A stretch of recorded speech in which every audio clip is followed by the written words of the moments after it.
It's okay. Off your mind, it's okay. Off your mind, Chai! Now wow, people wey suppose talk through to power don't off mic. And if we talk, now 500,000 they go summer us, call them hate speech. But fear not, Maiyegun don't come. Ingo torchlight every corner, nooks and cranny of all these bad people where they spoil our country.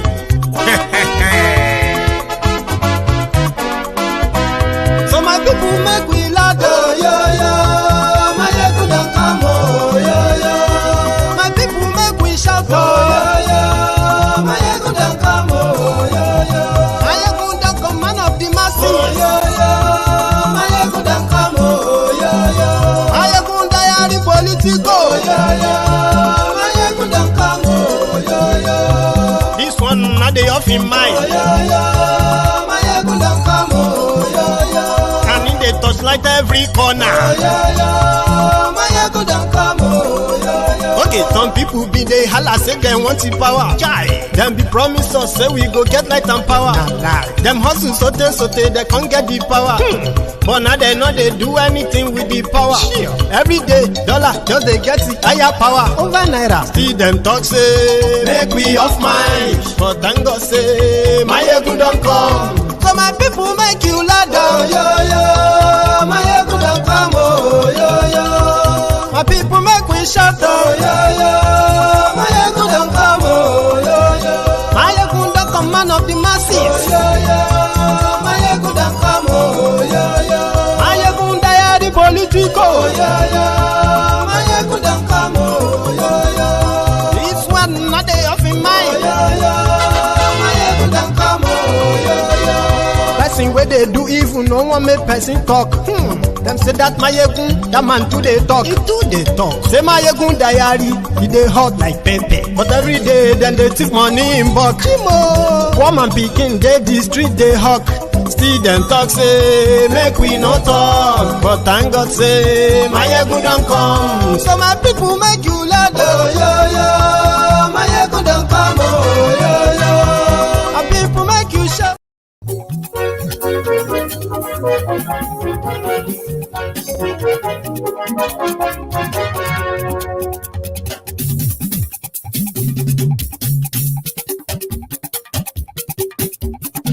Maiyegun làwa mọ̀ làmọ̀ tó dòdòdò. Maiyegun diary, Maiyegun number one. Hello there. Làwa mọ̀ làmọ̀ tó dòdòdò. Maiyegun diary, Maiyegun number one. Maiyegun ti dé o, ọ̀rẹ́ ará ìlú. Maiyegun diary, Maiyegun number one. Good morning to you, good afternoon to you, and good evening to you from wherever you are watching from. This is Maiyegun live on the Sunday sermon. You are welcome. Àṣírí ọ̀jẹ̀lú kì í bò níbẹ̀ o. Maiyegun diary, Maiyegun number one. Bó bá ṣe eré, àní Maiyegun máa wí. Maiyegun diary, Maiyegun number one. Ó sì tún ṣe eré. Please share the broadcast, okay? Invite your friends, invite your not so friendly friends. Today is the 63rd anniversary of Nigeria's independence. How far, so far? Kò sí lọ́rọ̀ Maiyegun. Maiyegun diary, Maiyegun number one. Ẹ farabalẹ̀ sẹ́ o. Paul gave a speech this morning while the rest of the country cancelled any celebration, rightly so. That will be the first right decision made by this Tifnumbu, by cancelling any celebration. What is it, or what is there to celebrate, by the way? Àní ẹ̀sùn ràkì. Maiyegun ti dé. Maiyegun ti dé. Ọ̀jẹ̀lú ẹ̀sùn ràkì. Maiyegun ti dé. It is Sunday sermon. It is a no holds barred session. If you have a very sort of a light or thin skin, please don't watch this broadcast today, all right? And if you are the type who kind of love political correctness, please stay away. Others, stay behind. Àní ẹ̀sùn ràkì. Maiyegun ti dé. Ijó ìgbádìí yẹ. Maiyegun máa ayé sora presido bá rúfin o ayé sora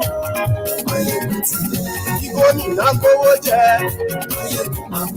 Now, we are going to start from where and what Tifnubu said this morning. I know it's going to be a little bit annoying, right? That's where we're going to start from. So share the broadcast. Aṣòfin tí ń rúfin o, ayé sora jù, òkúra olóṣèlú, ayé sora jù, ọ̀jẹ̀lú ẹ̀ sora jù, ayé sora jù.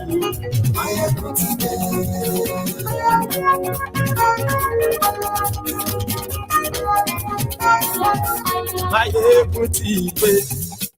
Mo ti dé o. So, good morning to you once again. Good afternoon to you.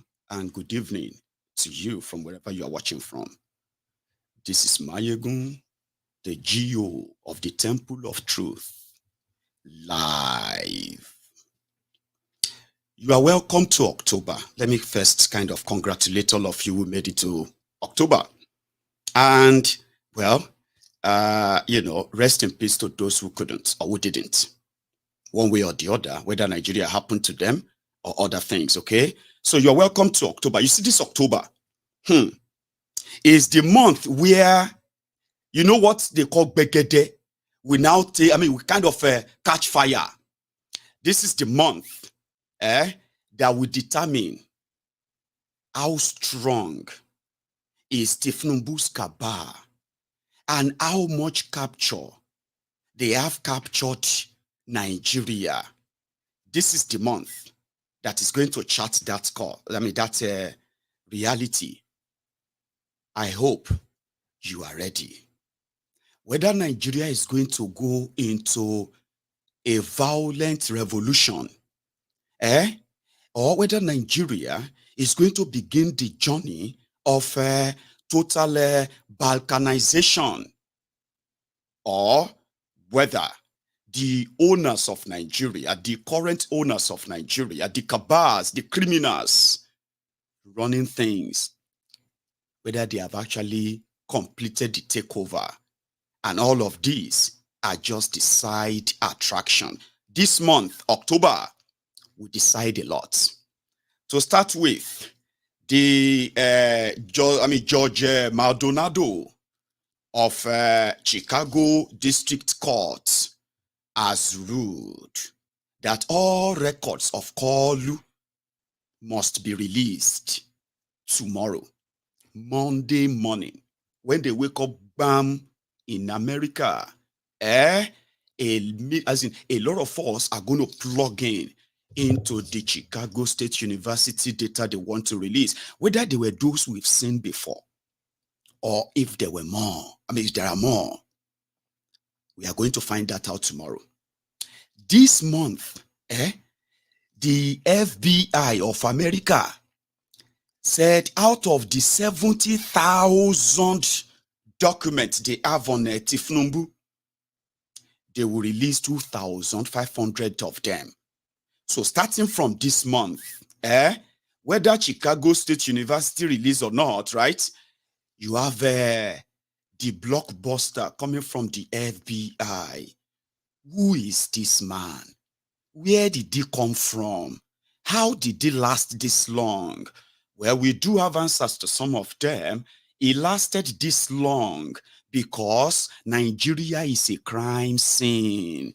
Nigeria rewards criminals and punish patriots. That is why today, those who are accusing other people of being unpatriotic for rejecting this type of demonstration of grace that you call democracy, right? These are people who are looking at Nigeria degenerating and dying like slowly, and they were screaming, shouting. So these criminals who are destroying Nigeria turned on these Nigerians and they called them unpatriotic for talking about them. And they are the criminals rewarded by the system, right? So we'll get to know more this month. But just before then, like I told you, if you are watching this broadcast and you are expecting somebody to be speaking something so nice, something promising about Nigeria, you are watching a wrong broadcast right now. Okay? If you are one of those who lives in those la la land, those of you who are the prayer warriors, unity beggars, Nigeria lovers from abroad, listen to me. You are not going to hear anything that is going to be reassuring about Nigeria from this broadcast. I advise you, again, to stay away. Okay? So starting from here, from the jargons that Kalu recorded and then broadcasted this morning, let us pick it from there before we go deeper. Share the broadcasts. On this solemn yet hopeful day, let us commend our founding fathers and mothers. Without them, there would have been no modern Nigeria. From the fading embers of colonialism, their activism, dedication, and leadership gave life to the belief in Nigeria as a sovereign and independent nation. Let us, at this very moment, affirm that as Nigerians, we are all endowed with the sacred right and individual gifts that God has bestowed on us as a nation and as human beings. No one is greater or lesser than the other. The triumph that Nigeria has achieved shall define us. The travails we have endured shall strengthen us, and no other nation or power on this earth shall keep us from our rightful place and destiny.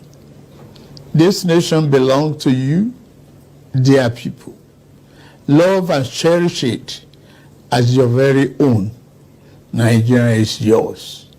Nigeria is remarkable in its formation and essential character.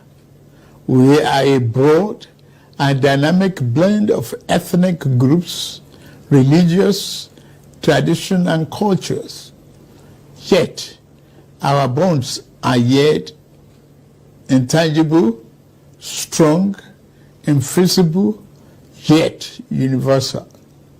We are joined by a common thirst for peace and progress, by the common dream of our prosperity and harmony, and by the unified ideas of tolerance and justice, forging a nation based on the fair application of these noble principles to a diverse population has been a task of significant blessing, but also serious challenge. Some people have said an independent Nigeria should never have come into existence. Some have said that our country will be torn apart. They are forever mistaken. Here, our nation stands, and here we shall remain. This year, we passed a significant milestone in our journey to a better Nigeria by democratically electing a 7th consecutive civilian government. Nigeria has proven that commitment to democracy and the rule of law remains our guiding light. At my inauguration, I made important promises about how I will govern this nation. Among those promises were pledges to reshape and modernize our economy and to secure the lives, liberty, and property of the people. I said that bold reforms were necessary to place our nation on the path of prosperity and growth. On that occasion, I announced the end of the fuel subsidy. I am attuned to the hardship that have come. I have a heart that feels and eyes that see. I wish to explain to you why we must endure this trying moment. Those who sought to perpetuate the fuel subsidy and broken foreign exchange policies are people who will build their family mansion in the middle of a swamp. I am different. I'm not a man to erect our national home on a foundation of mud. To endure, our home must be constructed on safe and pleasant ground. Reform may be painful, but it is what greatness and the future require. We now carry the cost of reaching a future Nigeria where the abundance and fruit of the nation are fairly shared among all, not hoarded by a select and greedy few. A Nigeria where hunger, poverty, and hardship are pushed into the shadows and ever-fading past. There is no joy in seeing the people of this nation shoulder burdens that should have been shed years ago. I wish today's difficulties did not exist, but we must endure if we have to reach the good side of our future. My government is doing all that it can do to ease the load. I will now outline the path we are taking to relieve the stress on our families and households. We have embarked on a several sector reform to stabilize the economy, direct physical and monetary policy to fight inflation, encourage production, ensure the security of lives and property, and lend more support to the poor and the vulnerable. Based upon our talks with labor, business, and other stakeholders, we are introducing a provisional wage award increment to enhance the federal minimum wage without causing undue inflation. For the next 6 months, the average low-grade worker shall receive an additional 25,000 naira per month. To ensure better grassroots development, we set up an infrastructure support fund for states to invest in critical areas. States have already received funds to provide relief packages against the impact of rising food. Nuisance lele. Nuisance lele. It is smoke Igbo. It is take Indian. Nuisance in it. So let us start from where he started. Did you notice that it sounded very sick as well? Maybe not very, very. Did anybody notice that?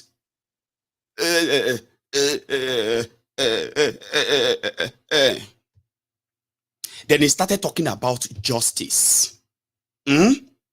A Nigeria that has justice. Bless that thing on the come again. Yeah, that thing that was hooking him during the campaign. Bless that thing don't they get back now. Did you not notice that? I'll still show you. Then Kalu is talking about taking and making effort when he removes subsidy. Shebi he promised you 80,000 naira 4 months ago. Now, 8,000 you know see. The way they done they promised them 25,000 naira now. Minimum wage in Nigeria is 28 pounds or 27 pounds a month. Yeah, not per hour, a month. So Kalu is now saying those who are earning that, they will now get extra 20 pounds. So extra $22 or extra $25 or extra 20 pounds. And they will collect that money for the next 6 months. Remember, that was the same lie they told you the day he was reading something about the subsidy. And he was telling you that they will give you, they are going to give 12 million households, making up of a 60 million Nigerians. They will give each household 88,000 naira, and they will collect the 8,000 naira for the next 6 months. That was 4 months ago. Una don't collect your own? No? Okay, they didn't share the money again. They said you complained that the money was too small. So now they have removed subsidy. I mean, they have removed 8,000. They have replaced it with 25,000 naira. They have removed the poorest Nigeria. They have now replaced that with, he replaced that with the lowest paid workers. They will collect 25,000 naira extra for the next 6 months. But they told you that it was coming to come and announce a new minimum wage. Shetiri 419. Do you now understand how 419 works? They make you try to be like you want to taste something. Therefore, you can be behind them and help them shout on the people of like Maiyegun. Maiyegun, shut up. The government is doing its best. Want them at the end of the day, at 25,000, at 8,000, shishi una no go see. Your what? Your shege continues. Can you not see the pattern?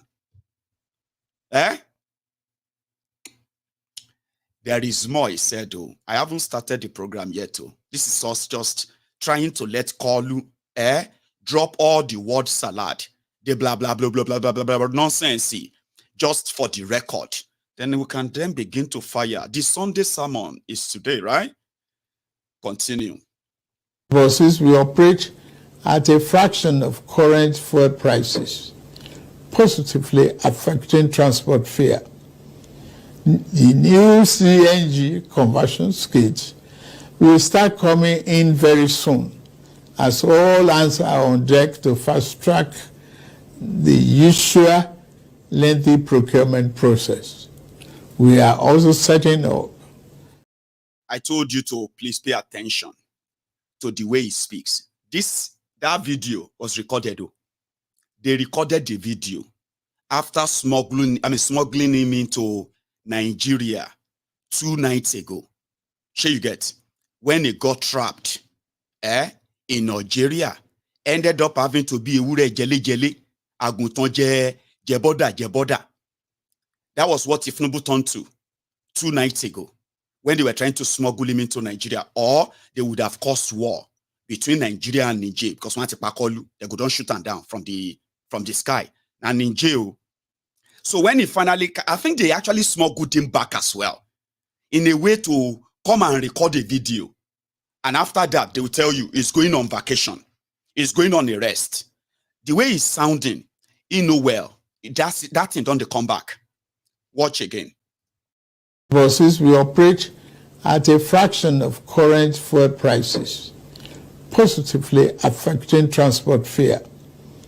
The new CNG conversion kits will start coming in very soon, as all hands are on deck to fast-track the usual lengthy procurement process.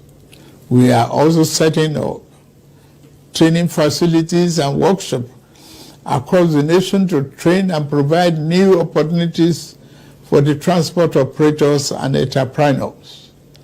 This is a groundbreaking moment where, as a nation, we embrace more efficient means to power our economy.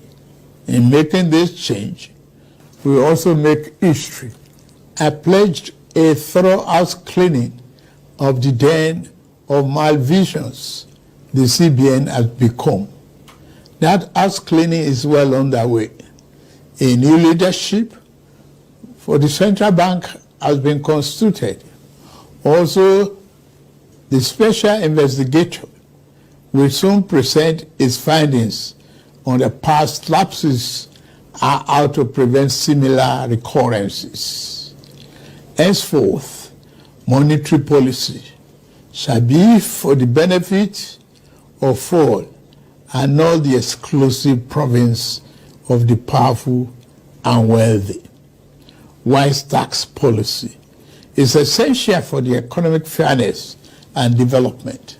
I have inaugurated a committee on tax reform to improve the efficiency of tax administration in the country and address fiscal policies that are unfair or hinder the business environment and slow our growth. To boost employment and urban incomes, we are providing investment funding for enterprises with greater potential. Similarly, we are increasing investment in micro, small, and medium-sized enterprises. Commencing this month, the social safety net is being extended through the expansion of the cash transfer programs to an additional 15 million vulnerable households. My administration shall always accord the highest priority to the safety of the people. Inter-service collaboration and intelligence sharing have been enhanced.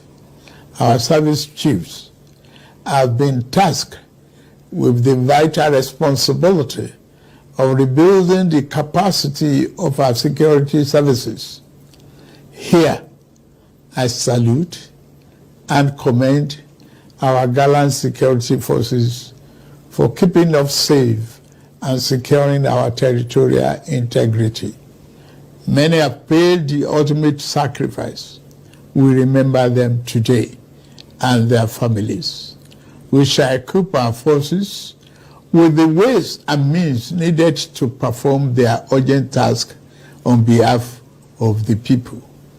We shall continue to make key appointments in line with the provisions of Constitution and with fairness towards all men, women, youth, and physically challenged shall continue to be given due regard in these appointments.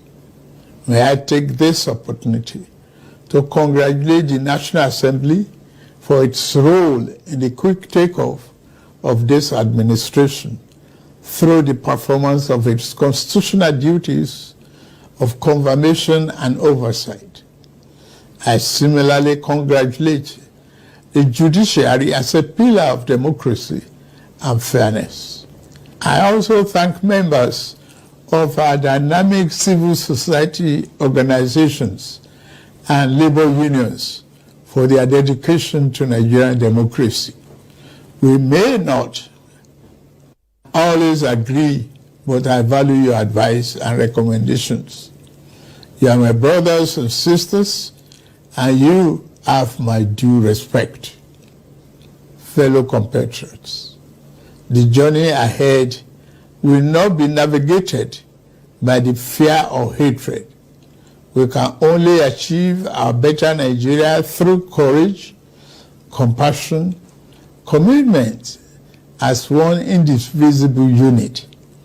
I promise that I shall remain committed and serve faithfully. I also invite all to join this enterprise to make our beloved nation into its better self. We can do it. We must do it. We shall do it. I wish you all a happy 63rd Independence Anniversary. Thank you very much for listening. May God. You don't pass, last, everybody go chop breakfast. So, Bajabia Mole, we saw your handwriting, and all the Jagbajantis that you made call you read. Now, let us now come to reality.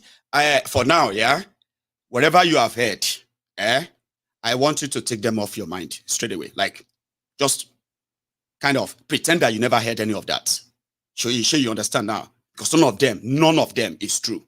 Everything is said there. Every word that came out of his mouth were all gibberish, nonsense. In reality, they don't exist. Anyway, today, Nigeria is 63. And there were other countries who also gained independence around the time that Nigeria got ours.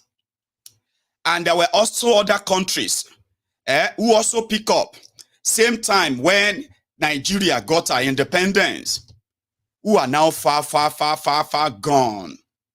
And Nigeria is where Nigeria is today courtesy of the criminals like Tifnumbu, who have the audacity, despite their criminal careers, the audacity to go into public office, the audacity to say he wants to be the president of that same country that has now become like Nigeria.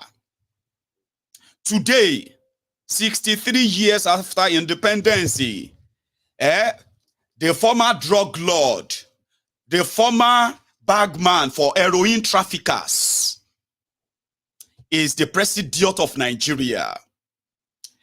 Today, the vice president of Nigeria is a Boko Haram sympathizer, a Boko Haram sympathizer, a Boko Haram influencer, and a Boko Haram sponsor. All of these are facts that cannot be refuted. Is the number 2 man in Nigeria. The number 3 man in Nigeria is a lootocrat, Akpabiole. Now, Akpabiole single-handedly supervised the looting of over 4 trillion naira that belonged to an agency under his own ministry called the Niger Delta Ministry. Until today, he never went to jail. He was also governor for 8 years. In fact, he was being wanted and tried for looting 117 billion naira when he was governor of Akwa Ibom State. Then he crossed over to the APC. Today, he was a minister.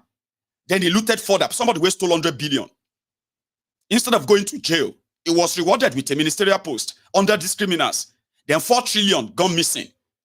He didn't go to any jail. The guy behind, the guy that faced the panel at the time had to feign like he fainted. Right? So again, Akpabiole was rewarded. He's the number 3 man in Nigeria today, the Senate President of Nigeria, and the Chief of Staff to the Pablo Ekowasi, Tifnumbu, Bajabia Mole,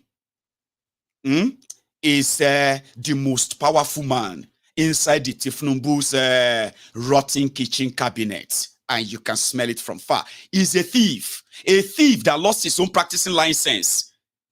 A legal practicing license in America. He lost it because he stole his own client's money.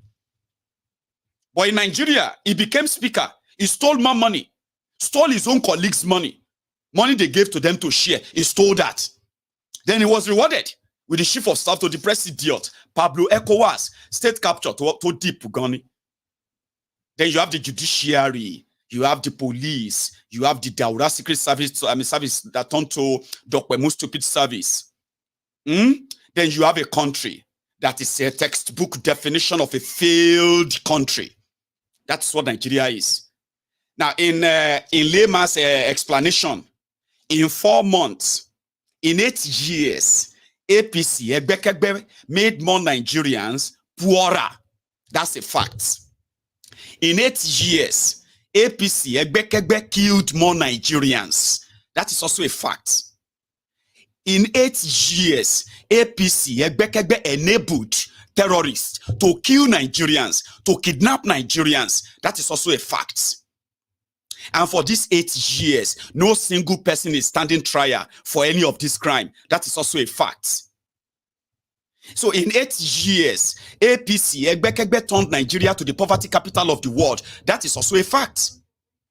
In 8 years, APC forced themselves dividing the country, and they gave you Pablo and Osama as your number 1 and number 2. And the result of that, in 4 months, even Cameroonians are possibly laughing. Well, they are laughing at you now. Watch this. In Nigeria now, see, this is 1, 2, 3, 4, 5, 60,000 francs in Cameroon a few years ago.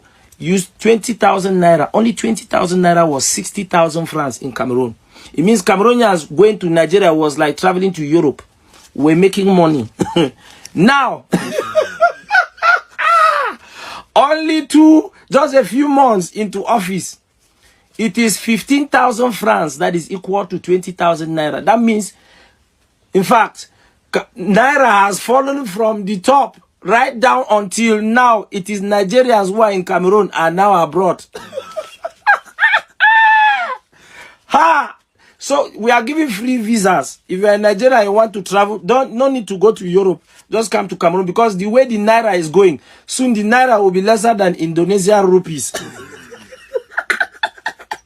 I don't want to talk about fuel.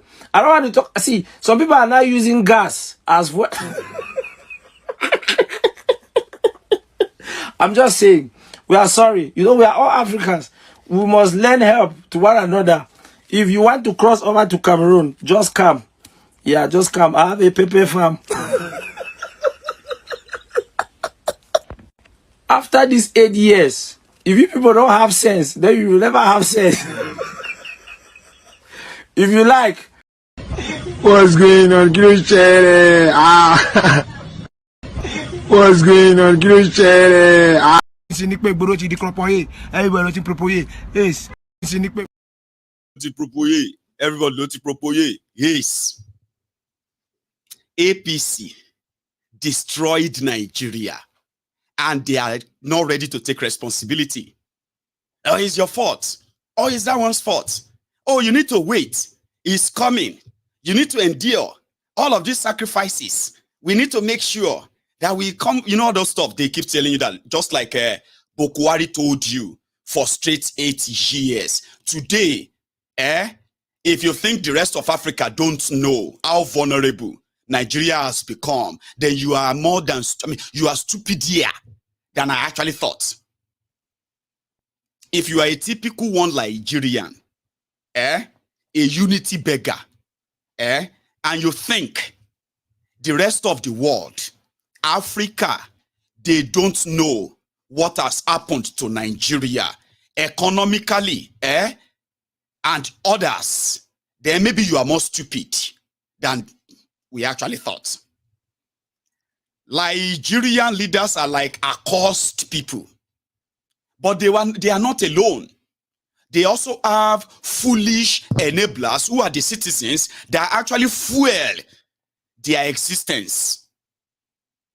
So the real battle is not directly at these criminals. It should be straight to the ways that are enabling them, the foolish ones. Yeah. Tifnumbu removed subsidy, decided to go and take another 4 trillion naira loan in order to bribe his own friend. That was $3 billion. To bribe his friends who have now told him that if they don't have access to dollar, your petrol was going to go to God knows where. So they dipped you further. That is his own economic policy. Economic policy of APC. 63 years. And the population of 200 million people.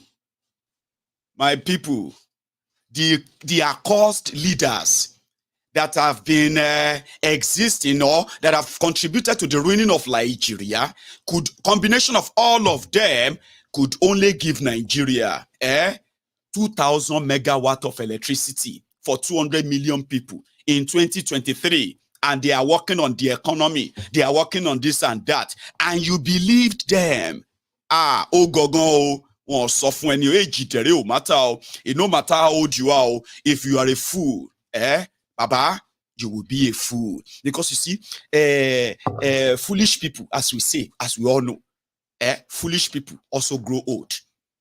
That you now, you are talking to an elderly. I bet who call you an elderly because you are what? Because you are older. Does that then make you like an elderly person? Now today, where we have seen foolish, greedy, selfish criminals, young, foolish criminals who have grown to gigantic, maniacs. So you won't call the claim age. Foolish people, they grow old. Not be every person where you hold, you suppose they say lesser. You suppose they kneel down. You suppose they, what do you call it? You suppose they prostrate, grito. Sometimes you need to hear them speak. Let them open their mouth. And then you realize that and don't ever feel guilty about it. Because they exist. Foolish people grow old. for criminals also grow old. If no be so, career criminal like Kolu, is he not over 80 now? And he's still lying about that. Abi? Because he is a career criminal. Everything about him is false. Everything about Ifnumbu is lie. Everything around him is fraud. So that he is now older. I respect elder. You need to respect your elder. Ogulo makpa elo makpa wat àwọn elder. Shami. Tu ba bekpe fún ẹ ó yẹ kó shami ni o. Ma lo ma wo pé bóyá pé àtiwọ náà because èpè yẹn máa mú ẹ ṣá ni. Olórí burúkú ni. And we know you very well.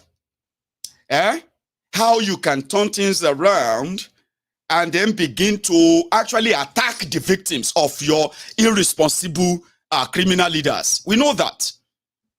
But the man shake me fún ẹ, bá ti mú fún yín bẹ́ẹ̀ yẹn kó má ṣàmì ni tó bá fẹ́ ṣòfò. Ó dẹ̀ má ṣòfò ẹ tẹ̀ má ṣòfò òun náà. Because òfò náà ń sìn báyìí sìn. Ó ti ń kwara lé ó ti ń kara oko báyìí. No be so?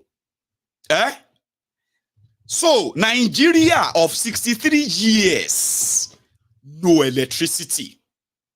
And there will never be any electricity in Nigeria. Kò ń ṣe pé. Kì í ṣe pé. Take a look at those who made it impossible to have electricity. Take a look at those who are promising to give you electricity. And tell me the difference between them. Tí o bá kí ń ṣọdẹ. I'm talking about tó o bá kí ń ṣe àpọ̀dà. Tó ponú tó pò fún. Tó wá gbé mú. I'm talking about if you're not that dumb, like really, really slow. Take a look at those who denied you electricity. Then take a look at those who are promising you the electricity.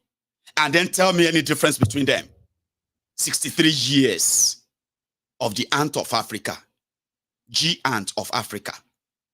Ant, the giant one. In 63 years, with the wealth coming from natural resources like gas and crude oil, which has turned a backwater country like UAE, Dubai, in 1990 to the choice destination of all these asheris that are ruining Nigeria today. 1990. UAE, Dubai, that all of you are going, or they ban you now from going.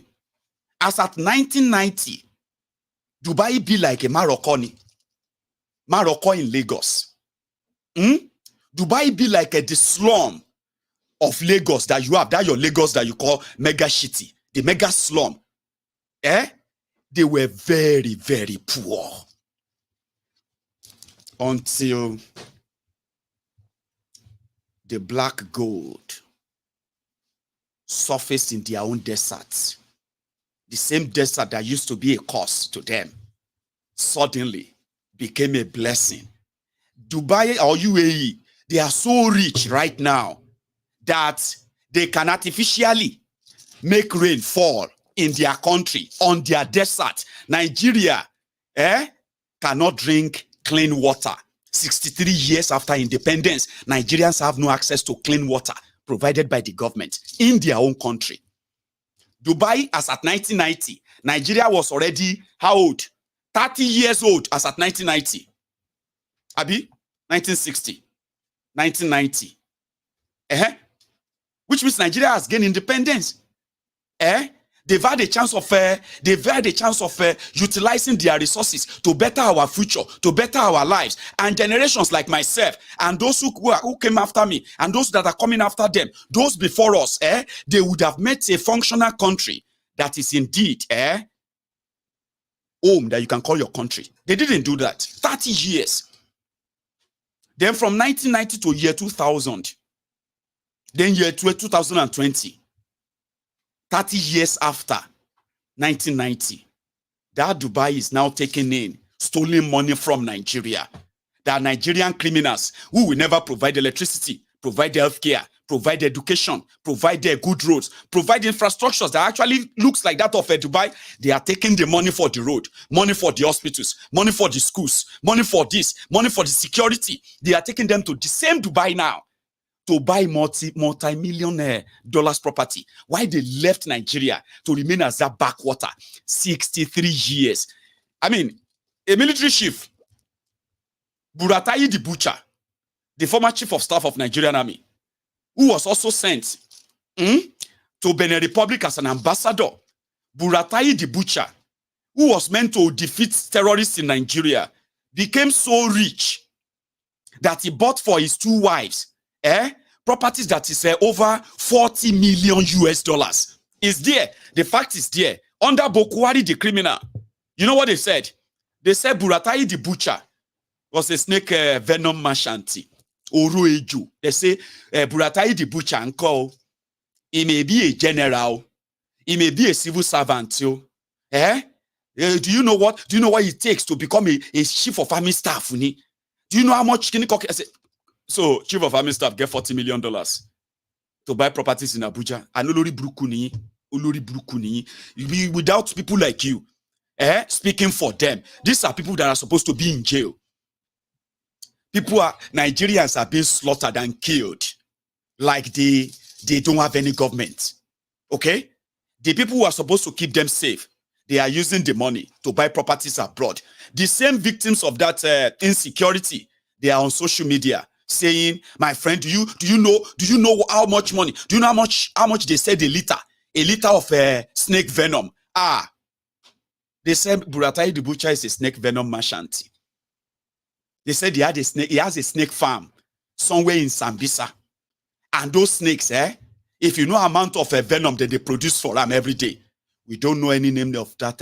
Nothing like that exists. So Buratai the Butcher made millions of dollars from snake venom. And that's how he could afford to buy 2 properties for his 2 wives in Dubai. It's not different. A system like that. A system that couldn't give you security. The criminals that could not give you everything that is there, right? And then they turned around and said, "You need to give us time." Okay? Everything is coming back.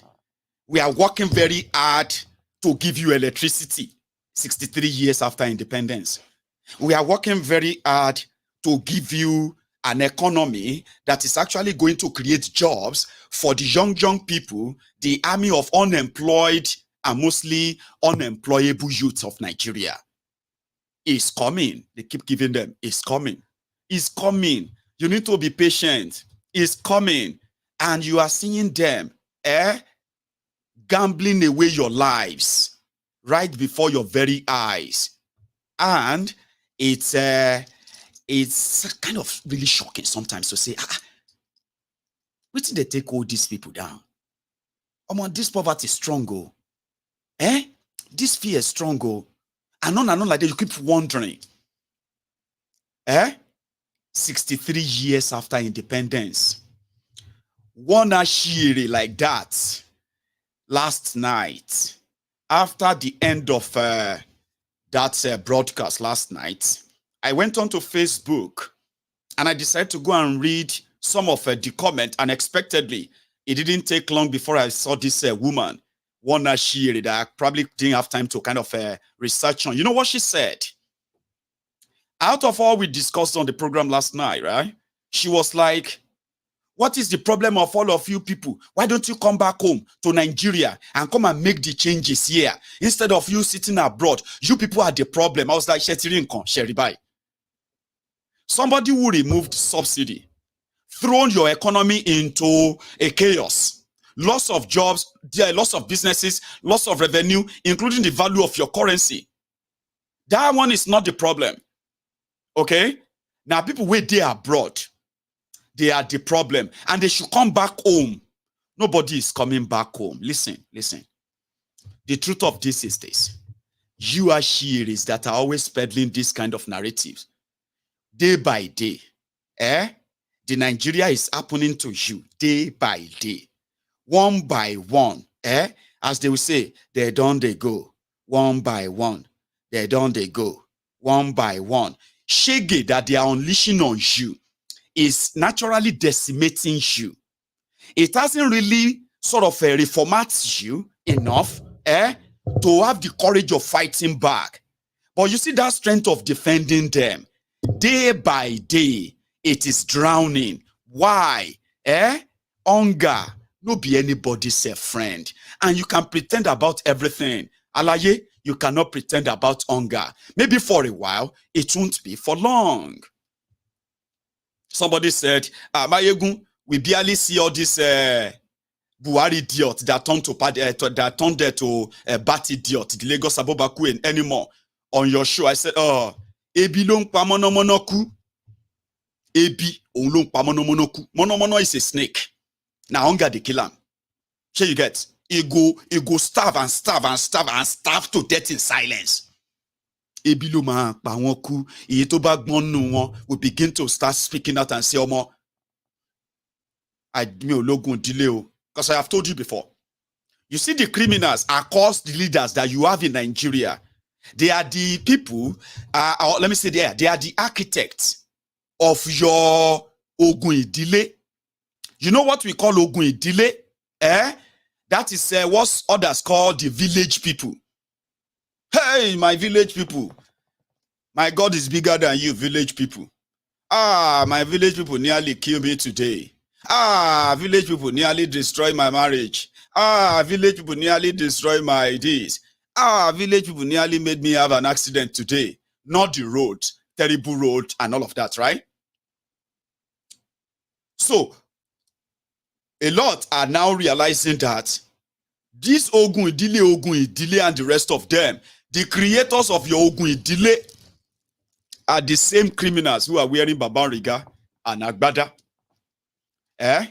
Nigeria economy has shrunk so bad that people are suffering acute poverty. Some said it's a multi-dimensional poverty, of course, but there is also acute issue to it. Acute multi-dimensional poverty. You got too strong, you got too thick, you cannot deny it for long. 63 years inside Nigeria. Nigerians are living in refugee camp, and Nigeria no dey fight war. Nigeria is not at war. Abi? Nigeria is not at war. Don't bring war to Nigeria. 63 years, the giant of Africa has millions of our citizens who have been chased away from their homes by the Fulani terrorists, Bokoharam terrorists, and Nigerian army terrorists. 63 years. Nigerians are living inside refugee camps, uncompleted buildings, abandoned schools, abandoned government buildings where nobody give a damn about them. Okolu said they are doing cash transfer to the poorest people. So 15 million are going to benefit. How much money? No idea. Abi? A country that is so blessed, if to say is not so caused by horrible people, who are either leaders or defending them. You have all the resources. The most, do you know that the most valuable resource that Nigeria, as a current geographical expression, the most valuable, the most resourceful resource from Nigeria, that money can't buy, is actually we, the people that are entrapped inside that contraption. If you meet Nigerians, the real ones, not those are Bobakuso. If you meet real Nigerians, you're gonna marvel. You're gonna be like, wow, oh my God, wow. There is another thing as well.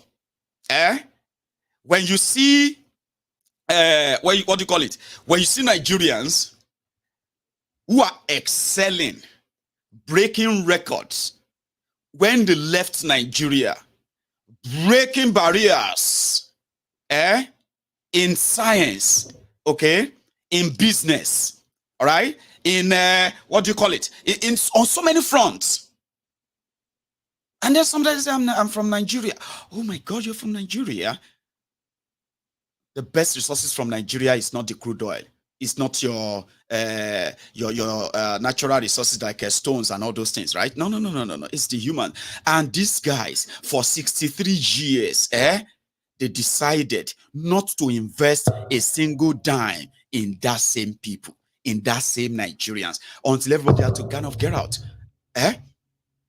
For those who are left, they have become so incapacitated, they have become so boxed, that the fact that they are not even allowed to even express themselves in a country that is their own country, a country that is practicing democracy, no human rights. You can go missing anytime. You can be killed anytime. The court can actually get you jailed for doing nothing, just to satisfy the ego of any criminal that is wielding power.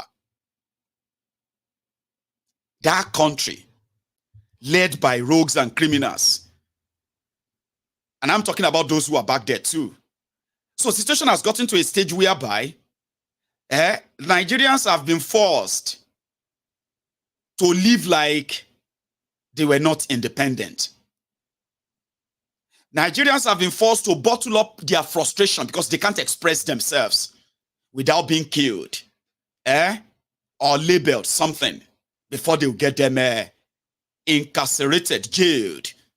And the judiciary, which people usually say is the last hope of the common man, it has also gone to the gutters. There is no hope anywhere. So Nigerians who are standing up to say, we don't deserve this, we deserve better. You can't be treating us like this.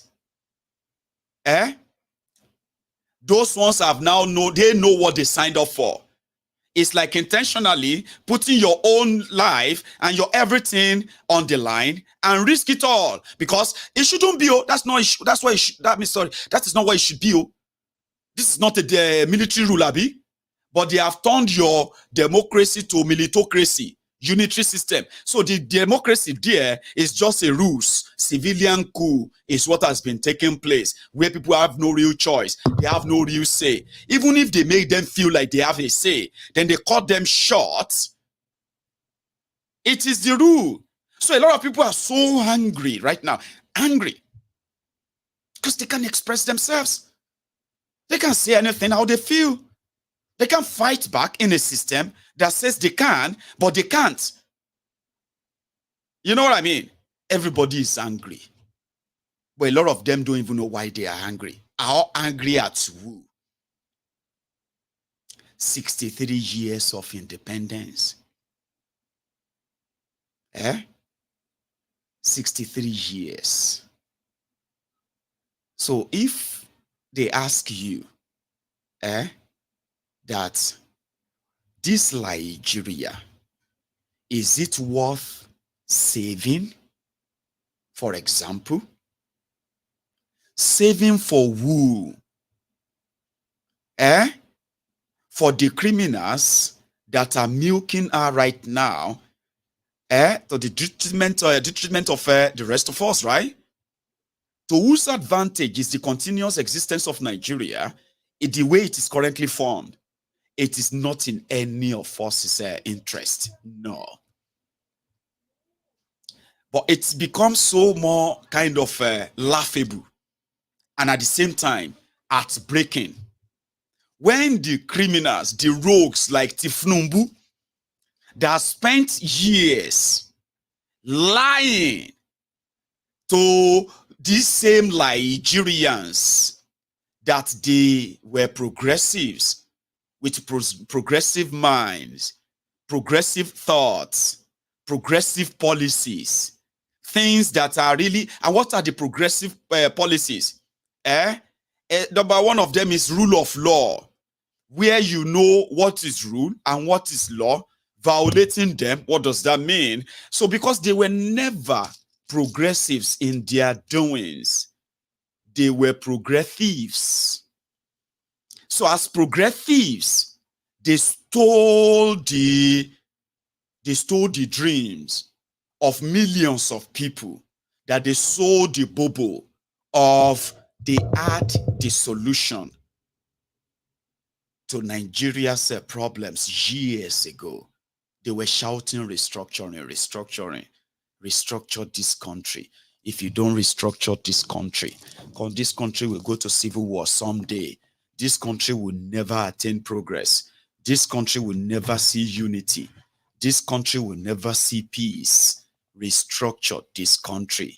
We were forced together by the barrel of gun, by the rogues, who took advantage of our own forebearers, starting with this criminal, colonial thug, Lord Lugard. There were those who used their needle and their thread to sew together this current Nigeria. It is a pure fabrication. It is a pure lie. It is what is destroying us. We don't trust ourselves. I understand that a lot of you and a lot of us were told to play our part in making Nigeria great. But for the past 40 years, all of us have seen that those who told us to be patriotic to one Nigeria, where people don't speak the same language, where people don't practice the same religion, where people don't practice the same tradition, their cultures are different. There is nothing in similarity among these over 250 ethnic nationalities that they sewn together inside this contraption called Nigeria. And because we don't speak our languages, we don't have the same culture, the same anything at all, nothing in common, ladies and gentlemen, we have always been suspecting ourselves.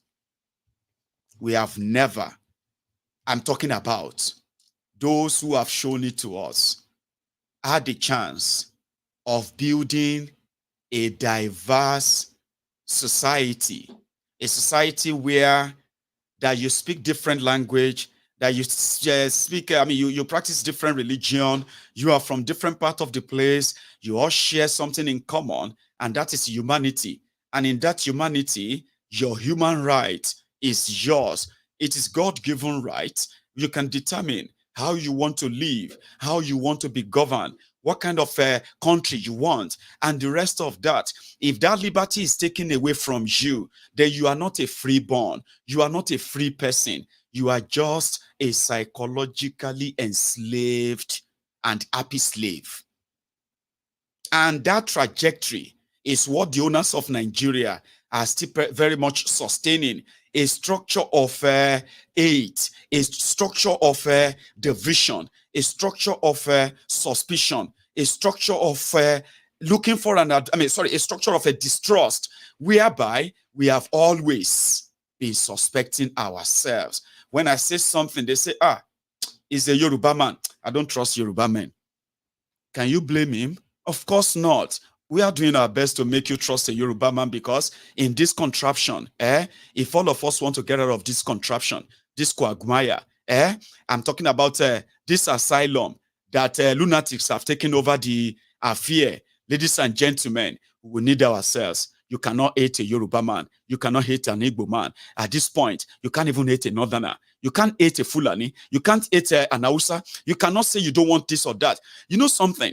Because without us realizing that they have been playing us enough, and because of this already existential hatred to one another, because we don't share anything in common, the criminal colonialists, they used that. It worked for them. They handed over to the owners of Nigeria. They are using the same division. It's working for them. So if you don't like a Yoruba man, and a Yoruba man don't like an Igbo man, in that division, then you realize that the criminals who have kept us under this oppressive existence, they don't even identify as Igbo or Yoruba or Hausa or Fulani or a Christian, Muslim. They identify as the same body, spirit, the core. And that is why the shege they unleash on the rest of us, they have the same proportional value. If you go to the north, the poverty there is existing there, extreme. If you go to the east, the poverty is there,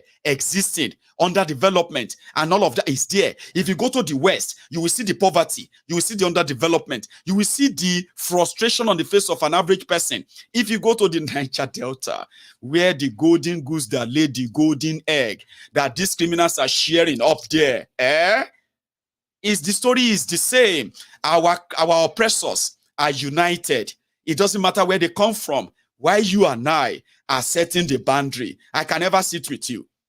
Of course, you don't have to sit with me for your own satisfaction. But in this case, you would have to sit with me. You would have to trust me, because the only people who identify with their nationality in today's Nigeria are the real indigenous people that were completely forced into this narrative of one Nigeria that nobody has a clue. Nobody has a clear definition of it. Nobody understands who is a Nigerian and what makes you a Nigerian. What are the rights of a Nigerian, right? If those rights are violated, what are the punishment or consequences of those? No clearer definition. So eventually, when the indigenous people, which I belong to, which all of you belong to, the identity that couldn't be taken away from us, the one that if they sit you down and ask you questions about Nigeria, you'll find yourself talking more about your own nationality. I'm a Yoruba man. I will speak about Nigeria from the position of a Yoruba man. That is an Igbo man. That is a Tifi woman. There you have an Ishekiri woman too. Now take over there. That's another, a Ijo man there. Like that, like I said, right? You see everybody there, and they will tell you about this Nigeria from the lenses of their own nationality. Others are going to fake it, tell you things that are not real. Nigeria is this. Nigeria is a great country. Nigerian people are very, very enterprising. Nigerian people love themselves. Nigerian people are cynical. All those things are fantasies. They don't exist. So when we begin to realize that our own enemies, who are benefiting from our own division and the frustration, they are united, then you realize that we also need to unite too. Or else, we'll continue down that road and keep checking. The other day, I told you, Nigerians are just angry now. A lot of people are angry. They can't tell you why, but they are angry. Because they are not allowed to express themselves. They are angry when they are given the chance. Remember what happened to Devulumai, this one. We see your media castigating us as civil servants.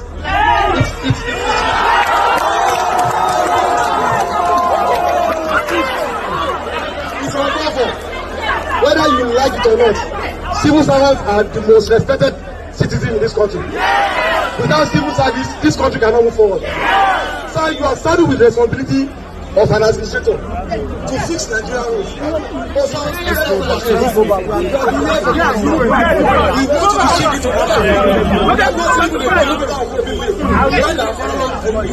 You kept on going around and castigating us. So we are not like that, and we cannot take that. So you see, what we want is that we as civil servants, you need to respect us in the first place. It is a must that you respect us. It's a must. Now, secondly, you need to carry us along. You cannot do this work alone. You cannot import workers from outside to do the work for us. It is not possible. So what we want is total respect. What we want to fix this nation. The Mr. President have agenda, a renewal, and we are here to fix it with this agenda. We want to run with the Mr. President. We want to make sure that this country is a beautiful country for all of us. We want to make sure that Nigeria is a country that we all of us can be proud of it. So we want you to swing into action, sir. We have told you right from the beginning, from day you came, that we are going to support you.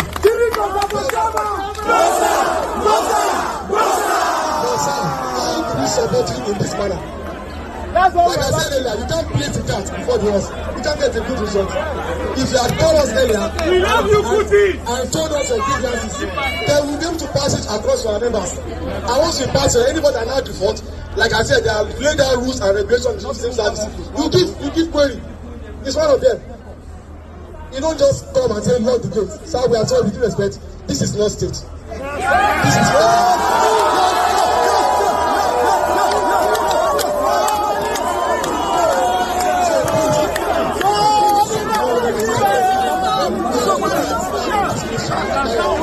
We see your media. Voila, everywhere. 63 years of independence. Judiciary has gone to the dogs. Judiciary is now about the highest bidder.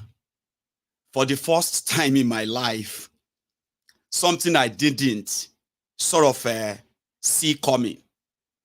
And that is the judiciary in Nigeria during your presidential petition tribunal. I knew they'd always do their abracadabra. They always do their technicalities and all of that. But I never for once in my life expected the judges of election tribunal to begin to defend Tifnumbu. To begin to attack the opposition in their judgment. You remember that woman, one of those justices? She took it so personal that when I was listening to what she was saying, I was like, oh my God. Judiciary were defending Tifnumbu. Judges, they were supposed to look at evidence. They thrown all the evidence out because of the time they filed them. They said, no, the time you filed the evidence is wrong. Because of that, we cannot look at your evidence. So you did not give us evidence. Judges castigating petitioner, defending Kolu, the drug baron. Oh, mommy, you expect here. Make I no lie, you. I didn't expect that. They were saying that, do you want us to go and look for evidence for you? Okay. So because he has a Ghanaian passport. So because Tifnumbu is a Ghanaian. So wait till you want me we can't do then. We should remove him because he's a Ghanaian. That is that the reason. And the constitution says you cannot be citizens of two countries to be president of Nigeria. Judiciary said, what is a big deal about that? So because he said the passport has expired. So is that the evidence of him being a Guinean? So what else? We don't want that. But he also forfeited money. Criminal forfeiture for drug trafficking in America. This is the evidence. Look at you. So if Tifnumbu is your brother, will you be happy to see him being embarrassed like this? Now, Judge, they ask who? Judge you for election petition. No? So they are presenting evidence. Judge said, Chief Tifnumbu is your brother. Will you be happy that some people are ridiculing him like this, embarrassing him like this? Judge. Another one said, they said this a long time ago. It's over 10 years. Are you not a Christian? Did our Lord Jesus Christ not said we should forgive and forget? Judge you.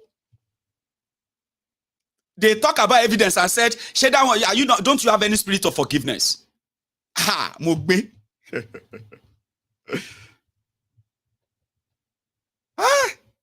Judiciary, where they declared somebody winner, and they said, present the evidence of how you won. The number you announced to Nigerians. Show the working. They can't bring over 51,000 polling units that the result either completely blank or completely mutilated, altered, unreadable. 51,000 polling units. Evidence. Person will present them. INEC said court must not accept the evidence.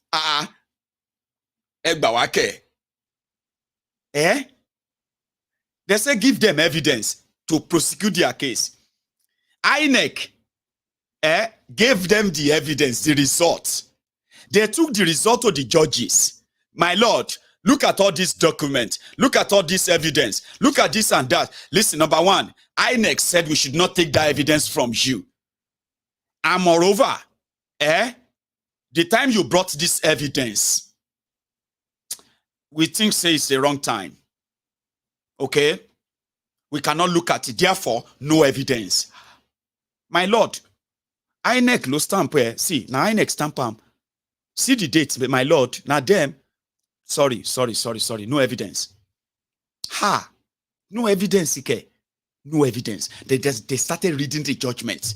And they started firing Obi, firing Atiku, firing Obi, firing Obedient, firing everybody, including Nigerians. They said, una they threaten judges. Where is that done? How dare you say all eyes on judges? What the hell do you mean? In this country, We call you Pablo ECOWAS is in charge. Oh yeah, now they draw the line. They say make the obedient, and Nigerians say can't draw the line. May they see who go wrong. They were threatening Nigerians. See, Baba, me oririo. I never see anything like I didn't see that coming. Olongbo. Tanko technicality, Babala Wefe, the plane driver, in 2019. His own technicality or what have you is for the mechanic to come and drive a plane. Tanko technicality, Baba, there is more that is lower than Tanko technicality.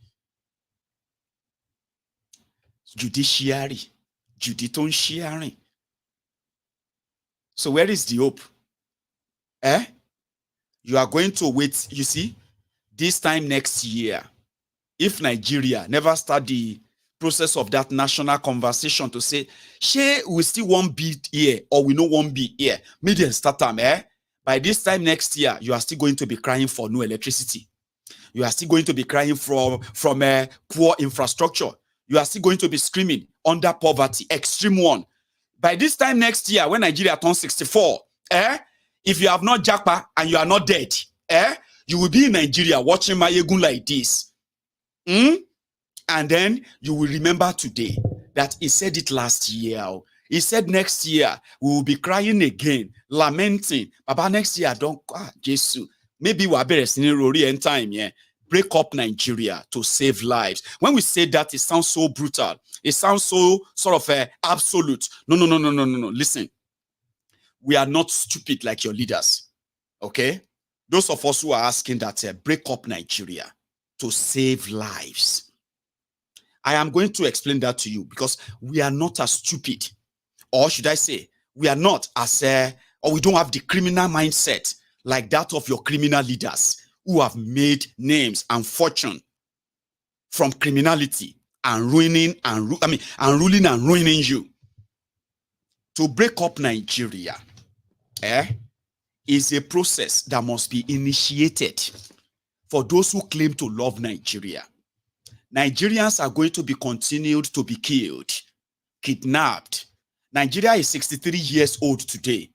Thousands of Nigerians are currently languishing in the hands of kidnappers, terrorists, who are actually either mutilating them, taking their organs, or collecting ransoms from their family members, or selling them off outrightly as slaves in their own country.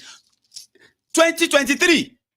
The giant of Africa, Nigeria, 63 years old, almost one of the oldest independent countries in Africa.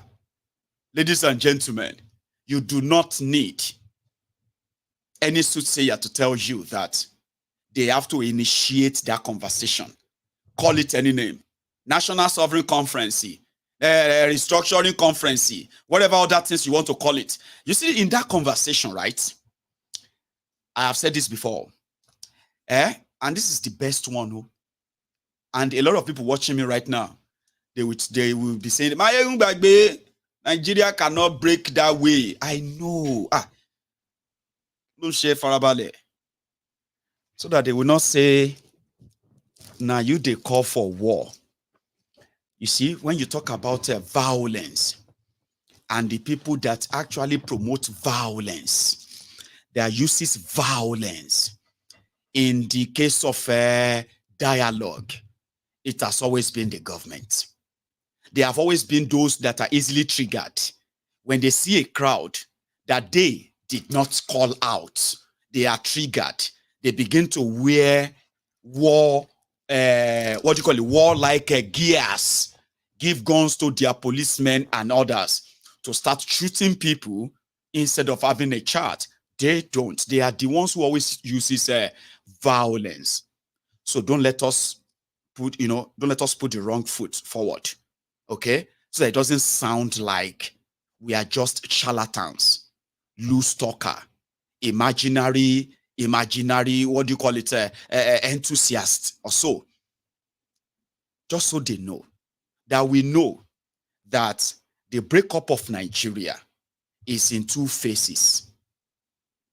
the first breakup that must happen and must happen right now, like as far as yesterday, is the breakup of a decentralization or decentralized Nigeria. When I say centralized, do you want me to explain what that means to you, right? Nigeria is one big giant fraud that is put together to appear like a country, that is put together to appear like it has a functional structure or system that sustains it. But what is this structural system or whatever they put together? It is to rob Peter to pay Paul. You following?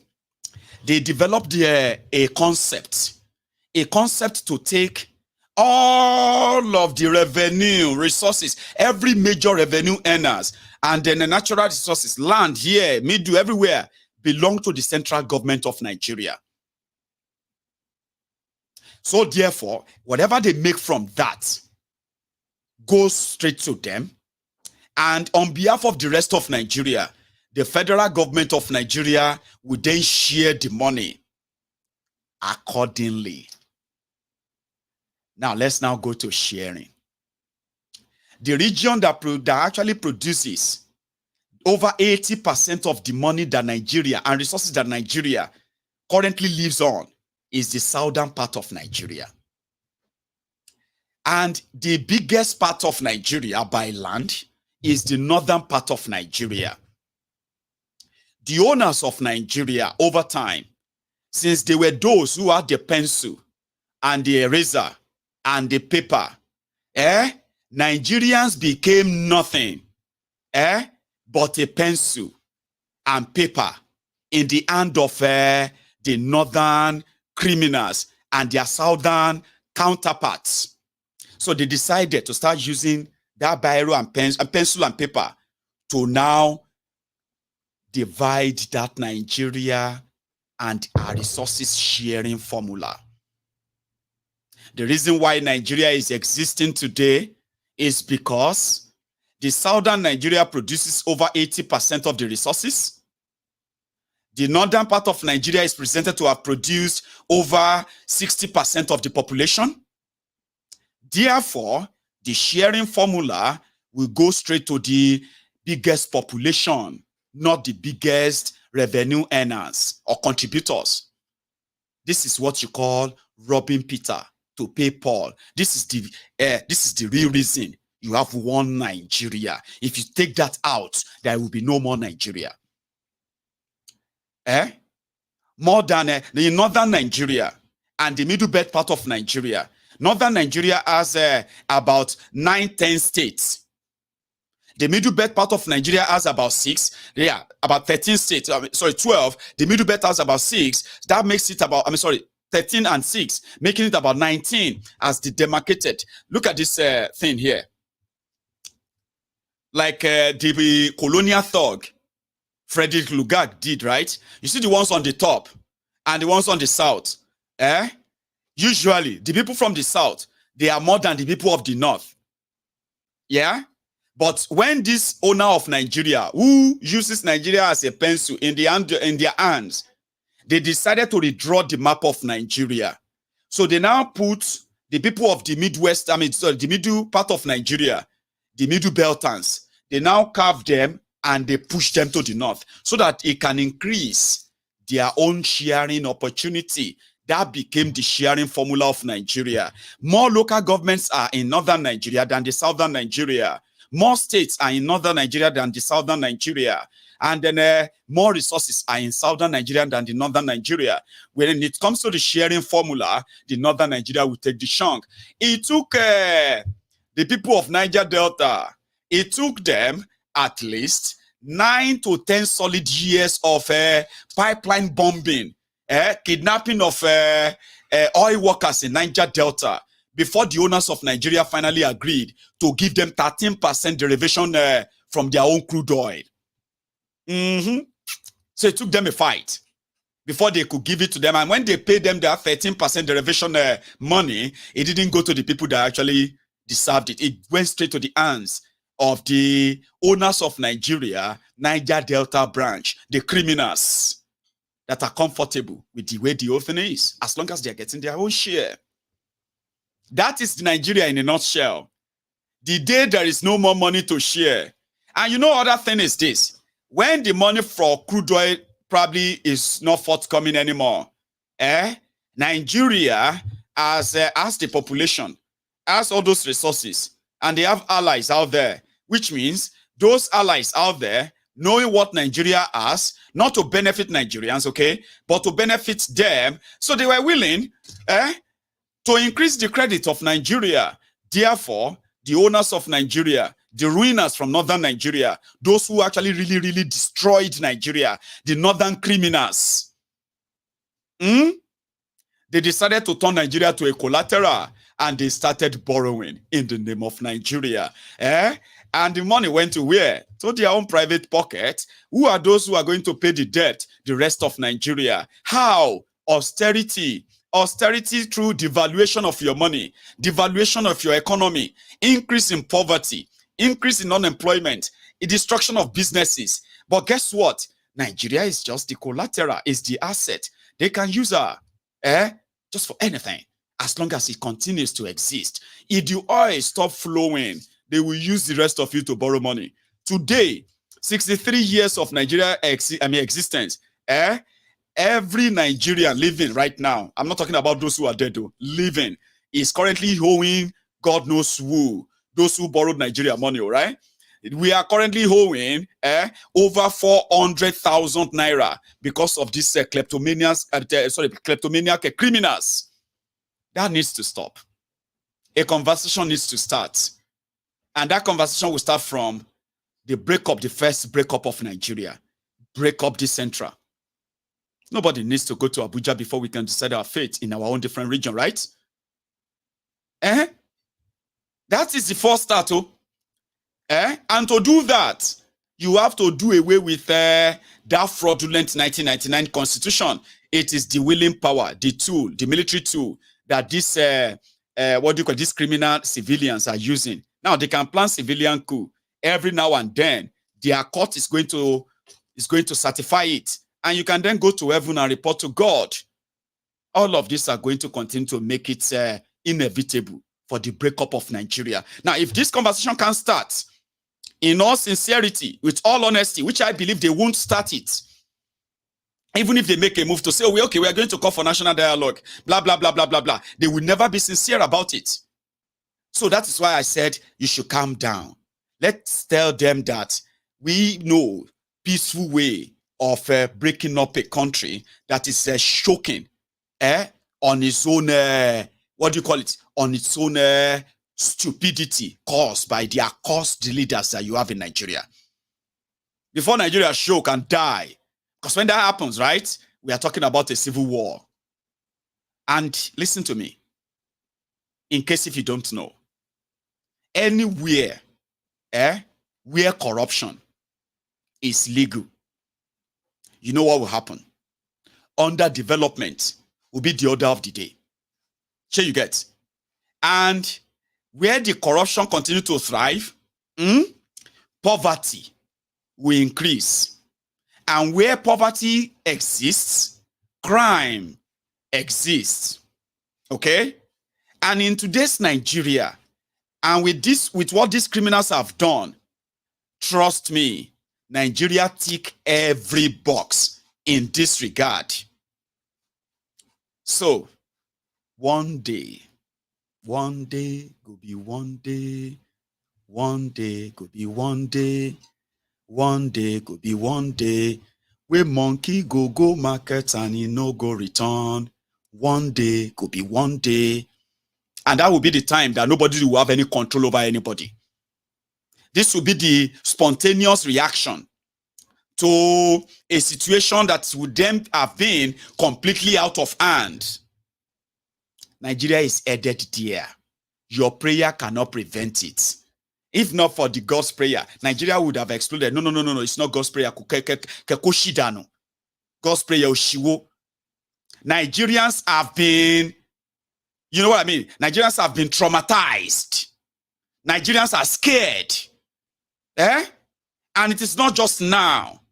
The entire system has made them realize that their lives are worthless until the day they realize themselves that the only thing Nigeria has left them with, the only thing they have now is just the breath that they are breathing.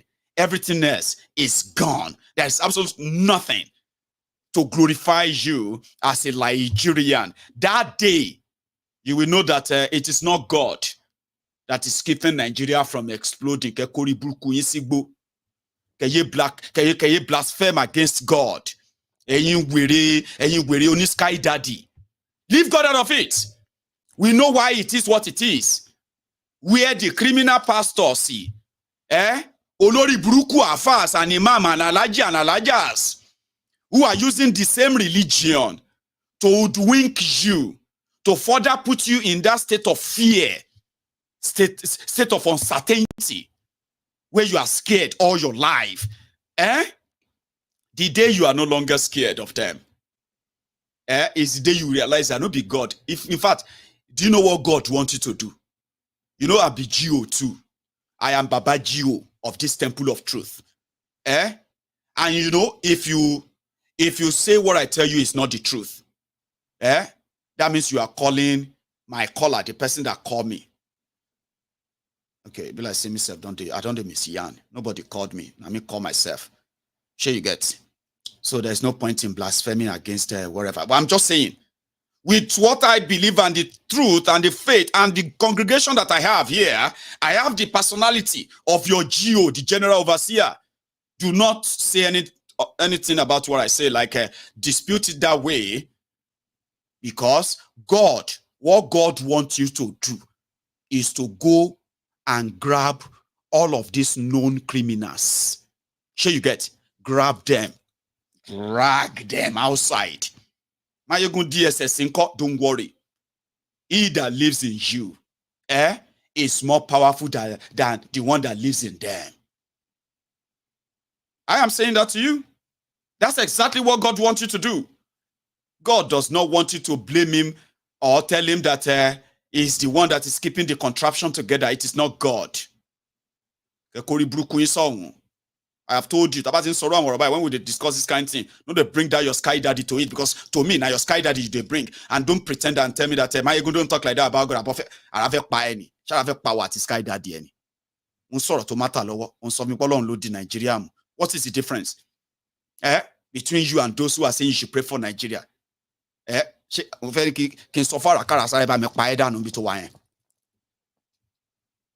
Leave that God out of it, because the God where they talk to me, waiting one may you do be say anywhere where you see Tifnumbu, you must hold on.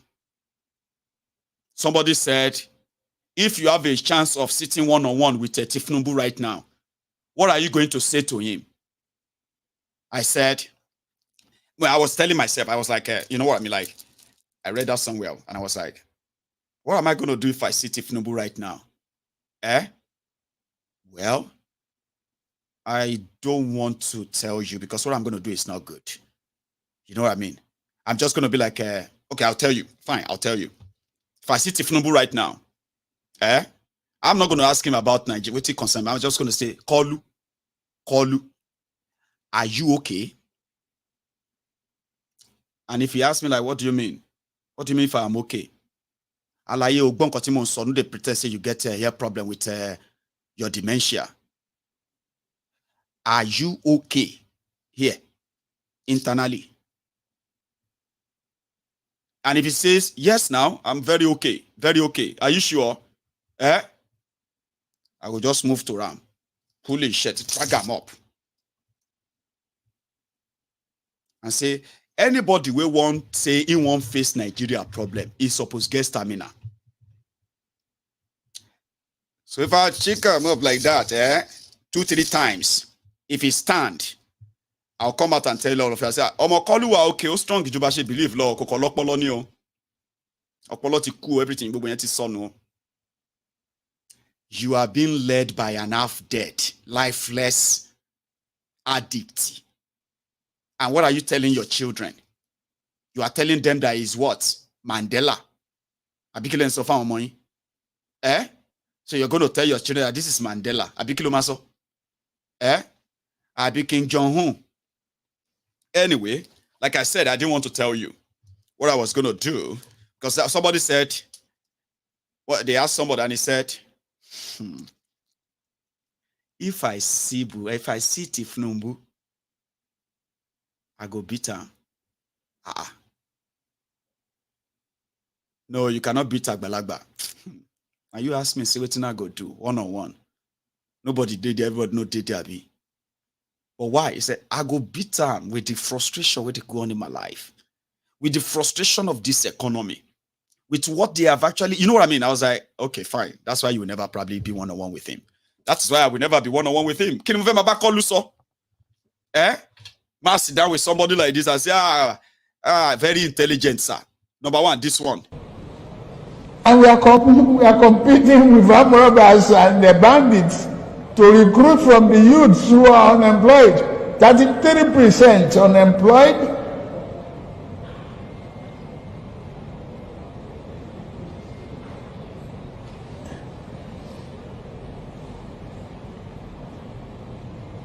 Recruit 50 million youths into the army and the other thing. Take away from their recruitment source. What they will eat? Cassava, agbado, corn in the morning, yam in the afternoon. It's growing here. You create demand and consumption.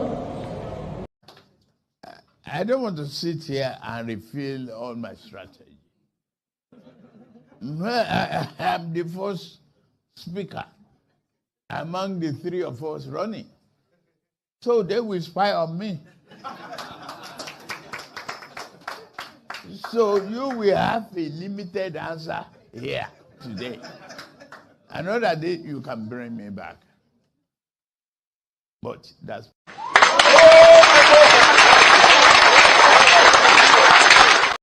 That is the president of Nigeria at 63.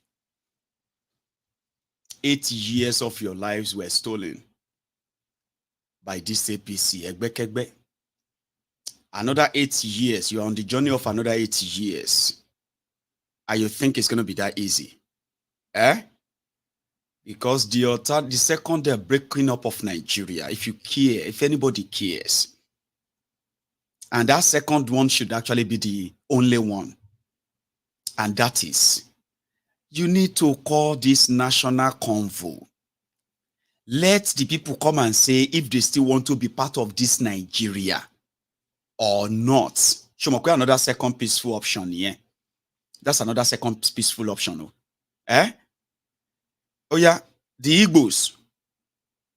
Igbo kwenu, they say, kwenu, kwezenu, yeah. Oh yeah, come and answer this question. You want Nigeria or you don't want Nigeria? To fear kwa? Eh? Chineke kpoge oku Nigeria. Eh? God forbid. Where you want me to sign? We want to leave. You, the Middle Beltans, do you want to go with Northern Nigeria? Arewa? Are you mad, Dini? Give us the paper, make we sign. We will do without them.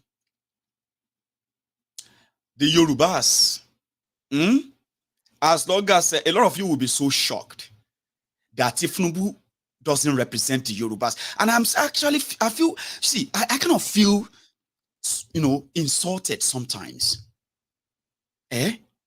When some of you who are non-Yorubas, I understand that you might have from your own experiences and all of that with this, with this bigots in Yoruba land, but it breaks heart when some of you looking at Tifnumbu and his Ronu thugs in Lagos, and you associate them with Yorubas, when you can see many, many outspoken Yorubas who have publicly rejected this Kolu drug baron. you have also seen Yorubas who didn't just reject him. They rejected him when they had the chance of voting for him. Then you will turn around and when they're talking about Yorubas, you'll be like, but the Yorubas, I don't trust Yorubas. I don't need the trust here. I have told you, because I don't trust Arawana. I can deceive Arawani. Now deceive, we deceive ourselves. And that's why when you come onto Maiyegun's Diary Political, you don't have to deceive yourself anymore. You know who you are. And you know who others are. And around that point, you also agree that we know they trust ourselves. Now, mouth we they take even though these days now people are beginning to say, okay, you know, trust is a two-way, is a two-edged sword. Sure, you get. It simply means it has to be sharpened from both ends. It has to be equal. If you want me to trust you, then you have to trust me. And what do we mean by trust? It's not by saying it. It is what you do. Sure, you get now. It is no longer about do what I say. It is about please do what I do, not do as I say. You get the idea? When they call the Yorubas, you'll be shocked how many Yorubas, that the majority of Yorubas, they won't blink before they will go for their own autonomous region. You see all those stories. Some people, the Igbos, don't trust themselves.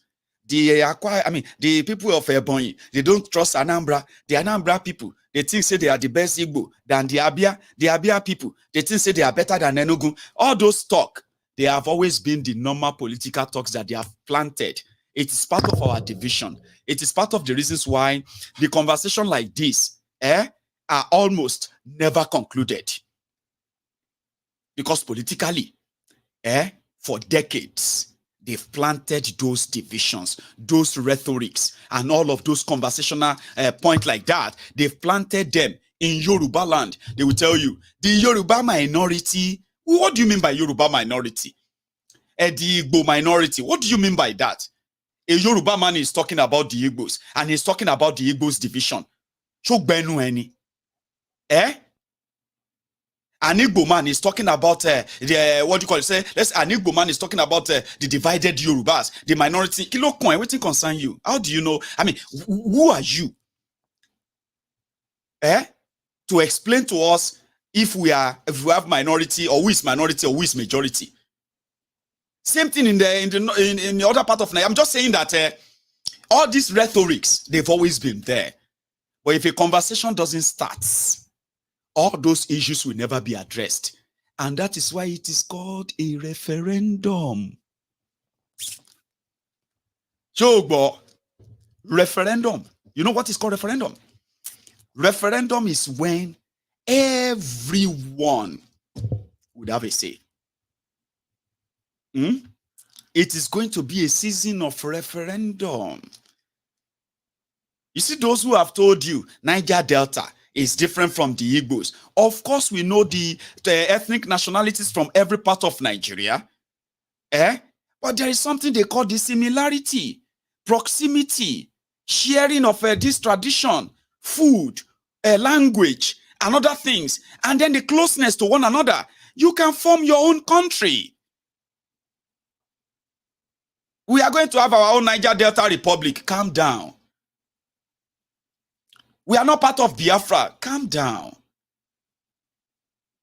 You see, when the issue of the autonomy for the Eastern Nigeria is about to be discussed, or the independence or the breakaway of the eastern part of Nigeria, including Niger Delta, the day the people realizes that they are better together, and a referendum can decide which arrangement you are going into with Nigeria, or with your own neighbor that is getting their autonomy. And you know one thing about this whole thing, when the conversation starts, if they entertain it at all, it will shock you with the level of acceptance of that particular breakup of Nigeria. Shebi, you know, say that one no cause any war now. Just conversation. Anybody will want join, they can join. Anybody we won't join the Biafrans. If the Igbo says we don't want to use the name Biafra, we want to choose another one, it will be a referendum, a consensus, whatever it's going to. I'm just saying, like, that is why you call it referendum. Everyone, every component part of a space that is going into that agreement, that arrangement, they must have a written pact, an agreement that is always going to be open for negotiation, not the one that say Nigeria is not negotiable. Now who join us? We can sign and say we must not negotiate. So we should continue dying, killing ourselves, enabling corrupt people, legalizing criminals and criminalities. And then our children are being born into that same shito. And you said we shouldn't have that chart. This is me being kind of like having an intelligent conversation of how this can go. The moment it is there, you will see the caliber of people that will get involved. That means you want to start something. Somebody said they should restart Nigeria. Well, if you want to restart Nigeria, it should start from everybody doing their own thing first. Break it up from that center. Nobody say one Salau or Lamidi or Uche, because it's the president of Nigeria, is now given that power, right, over all of us, when we didn't give him that power or had that power. I'm just saying. There was never a place we had that conversation. Okay? But anything from this, Baba, let the corruption continue. Okay? Let the impunity continue. Let the state-sponsored terrorism continue. Let all the vices continue. You see where we are going? We are going to the point of no return. And that is the one I wish will never happen. I am not in position to prevent it. Okay? The violence one. When Nigeria become very poor and become more lawless, you have read about Somalia, Abi? You have no idea what that means, Abi? Well, you've also heard about Libya with no government and all of that. By the time Nigeria arrive at that stage, Bokoharam will be long dead. Obasanjo will be long dead. Yakubu Gowon will be long dead. Tifnumbu will be dead. A lot of them will be long dead. It go can't remain all of us here. We go can't ask ourselves, what will they do here? Do you understand what I'm saying? Majority of all these rogues who have been angling to keep Nigeria where it is, they will be long dead. Now me and you, Musa and Maiyegun, Uche, and then Tom York, we'll be asking ourselves, what will they do for here? They say we are Nigerians. Are you the craze? Which Nigeria? How did we arrive at here? They say, oh, hey, stop shooting. Don't shoot again. Let me explain. Oh, yeah, explain. Musa would they say, it is our forefather, Ahmadu Bello, Usman Danfodio, that said, I couldn't dafu what did Usman Danfodio. You know what I mean? They call it civil war. When we kill and kill those who are left, they call say, Chico Shady, this one don't be with oh yeah, make all of us come who can talk. We'll then talk. You don't need to believe me. With the failure of these guys, 63 years, they are enough for me to convince you. The failure of 63 years, they are so abundant and enough for me to keep telling you until we break up this shit hole. We are done for. Until you break up Nigeria, you will never save any life. Not even your own life, not even mine.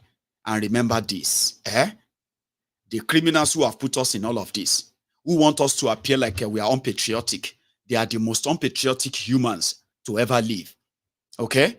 They have the opportunity of making a country work, uniting the people, improving the economy, cutting down the insecurity, cutting down the poverty, cutting down unemployment, improving the living standard of the people, whereby lesser and lesser and lesser, way the life of hate, the life of what do you call it, crime, and everything that is associated with Nigerians, right? They would disappear. But they won't do that. So therefore, those of us who are survivors of today, well, let me say, those who were survivors of yesterday, okay, they will be today's victims. And if they survive today, you are just a waiting victim of tomorrow.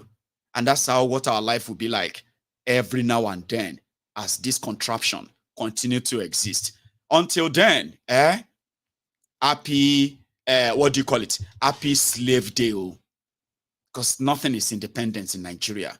Tonight, we are going to take on the ruling from the Chicago court, where Iyalaje Amofin worldwide, the Agbofinro of the universe, the legal, the legal luminary, the judge of all judges, the woman behind God's heart, Maldonado. I'll tell you more later tonight. So thank you very much. And don't forget, you can still like this broadcast before you go. I'll meet you later. Good morning.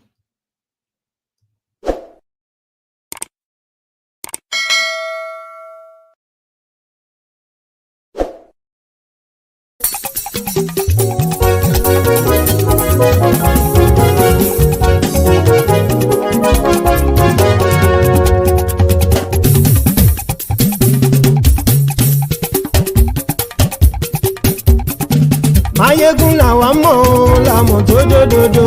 Maiyegun Diary, Maiyegun number one. Maiyegun làwa mọ̀ làmọ̀ tó dòdòdò. Maiyegun Diary, Maiyegun number one. Maiyegun ti dé o, ọ̀rẹ́ ará ìlú. Maiyegun Diary, Maiyegun number one. Lórí Facebook, lórí YouTube. Maiyegun Diary, Maiyegun number one. Gbogbo bó ṣe ń lọ ni Maiyegun já wa sí. Maiyegun Diary, Maiyegun number one. Àṣírí ọ̀jẹ̀lú kì í bò níbẹ̀ o. Maiyegun Diary, Maiyegun number one. Bó bá ṣe eré, àní Maiyegun máa wí. Maiyegun Diary, Maiyegun number one. Ó sì tún ṣe eré, wàá gbọ́ níbẹ̀ o. Maiyegun Diary, Maiyegun number one. Maiyegun Diary, Diary politico. Maiyegun Diary, Maiyegun number one. Godfatherism kò sí lọ́rọ̀ Maiyegun. Maiyegun Diary, Maiyegun number one. Ẹ farabalẹ̀ sẹ́ o kẹgọ́rọ̀ lẹ́nu o. Maiyegun Diary, Maiyegun number one. Àní Maiyegun làwa mọ̀ tó dòdòdò. Maiyegun Diary, Maiyegun number one.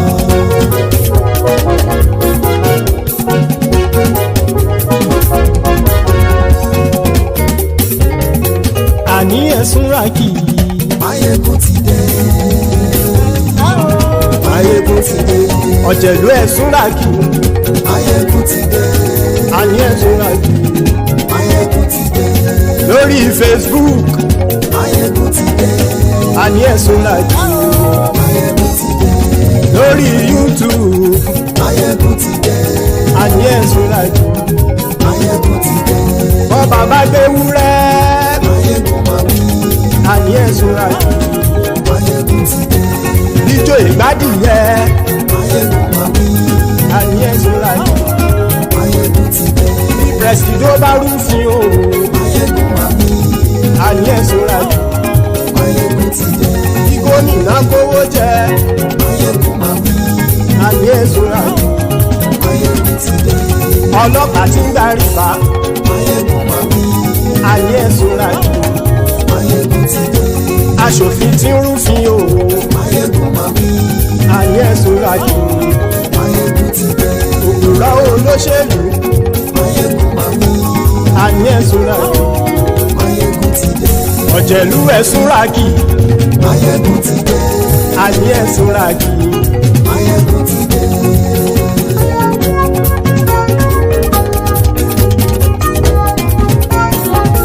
Maiyegun ti dé. Gbogbo ọ̀jẹ̀lú ẹ̀sùn ràkì. Maiyegun ti dé. Gbogbo ọ̀jẹ̀lú ẹ̀sùn ràkì.